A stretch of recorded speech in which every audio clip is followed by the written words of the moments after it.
In this tutorial, I'll show you how to filter data in Smartsheet so you can quickly find the information you need and keep your sheet organized. Start by opening the sheet you want to filter.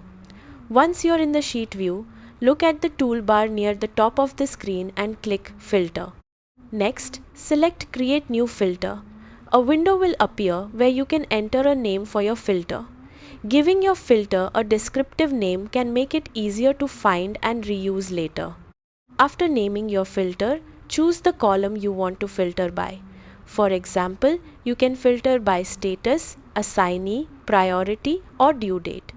Then select the condition and value you want Smartsheet to display. Once your filter settings are configured, click Apply.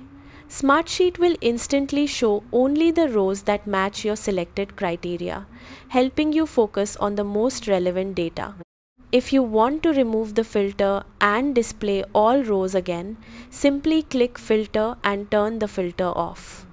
And that's it. You've successfully filtered data in Smartsheet. Thanks for watching.